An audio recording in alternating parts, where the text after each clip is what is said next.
All right, moving on to my favorite category, Best Original Score. All right, Jay, what do you got? Oh, man, we're on to the Oscar categories now. Yeah, we are. So my nominees for Best Score are Ludwig Göransson for Oppenheimer, Joe Hisaishi, the legend, for The Boy and the Heron, Daniel Pemberton for Spider-Man Across the Spider-Verse, the late Robbie Robertson for Killers of the Flower Moon, and Marcelo Zarvos for May December, and which is just such like a wonderfully ironic score. I think that's a really special, specific piece of work. But my winner is going to be Ludwig Göransson for Oppenheimer. I think just so propulsive. I think that is a huge asset to that film. Propulsive is kind of the number one word I think of when I think about Oppenheimer. For a movie about people talking in rooms, it feels like it goes a mile a minute. And I would say the two biggest contributing factors to that are the editing and the Göransson score. So I'm going to give it to Göransson for this one. I'm almost positive I've given it to him for other films on these awards in the past. So congratulations to multi-time winner Ludwig Göransson. I think you gave it to him for Tenet. I'm sure I did, because that score is probably even better than Ludwig Oppenheimer. Göransson Award? Yes. Those two? Yes. I have Ludwig Göransson nominated as well for Oppenheimer. I think it's a wonderful work by him. And I also have Joe Hisaishi for The Boy and the Heron. I mean, what can you say about that score? Daniel Pemberton as well, also for Spider-Man Across the Spider-Verse. I have Christopher Bear and Daniel Rosen for Past Lives. And I have Michael Levy for The Zone of Interest. Talk about just a score that is viscerally a part of it. I think all five of these scores are just some of the best of the year. Yeah. Jay, I was with you probably until the last week on Göransson, and I do think it's going to probably be the one that ends up winning the Oscar. But for me, I couldn't stop thinking about Christopher Bear and Daniel Rosen's score in Past Lives, particularly in that third act, and just how every time I listen to that score and I think back to that scene that JD you beautifully talked about, and the moments in that movie where it has just this beautiful elegance to it, that score is really carrying and championing a lot of those moments. And so, and it's a real damn shame that the shortlist did not include it.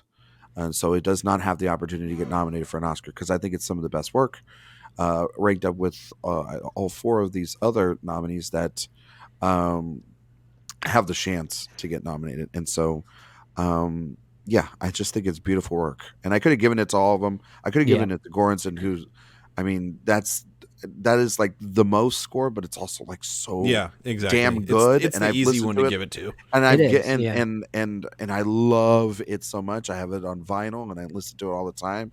And Pemberton's score too. That is so much of that movie. Like Brendan, you were talking about the opening of like when Gwen's on the drums and everything, that and how that all builds up into then even the end. Oh, I love it all.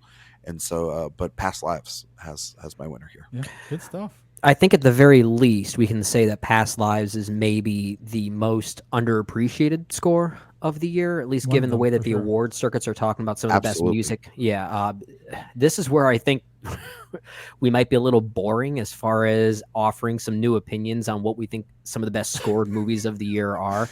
My nominees are Christopher Bear and Daniel Rosen for Past Lives, Ludwig Göransson for Oppenheimer, Joe Hisaishi for The Boy and the Heron, Daniel Pemberton for Spider-Man Across the Spider-Verse. I'll add one little difference here, and I'm probably going to butcher the pronunciation of this late composer's name, but Ryuichi Sakamoto for Monster, who recently just passed away. So that'll be my last nominee here. My heart wants to give it to Joe Hisaishi because I just want to see him win something, but my head keeps telling me, is it really the best score of the year, The Boy and the Heron? It's certainly one of them, and it might even be my number two if I'm being honest, but I got to give it to Ludwig Göransson. I think it is the best score of the year. I genuinely do. And a score is great when you listen to a track like, what was it called, JD? Can You Hear the Music? I think the track name is. When I first heard that, my reaction was, okay, what piece of classical music is he pulling from for this? No, that's an original piece of music. And a score is good when you mistaken it for pre-existing classical music from the classical era.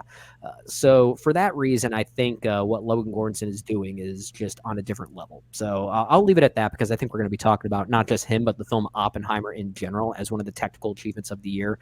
But I do think the score is wonderful.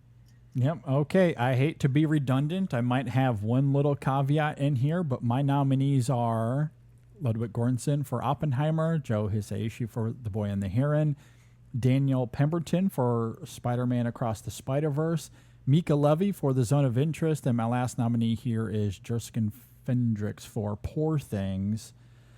But yeah, this is Oppenheimer all the way. I don't know what else to add. The music is immaculate. I just love how it complements the bombacity of that film, the largeness of it, the scale of that film, the energy that Nolan is trying to capture there, and not just in terms of like the mechanics of them trying to figure out how to make this nuclear weapon, but the back and forth within the narrative, the fusion and the fission of it all. The music just complements that idea so impeccably. Every minute of that score is just impenetrable. It's so a character. It's a character. It's absolutely remarkable stuff. So, I mean, I love all of these other 4 nominees I have here, and the ones you guys mentioned as well. And I mean, this was a great year for scores, and it's just also one of those years where the best one stands above the rest easily for me as well. Yeah, great stuff there. Yeah.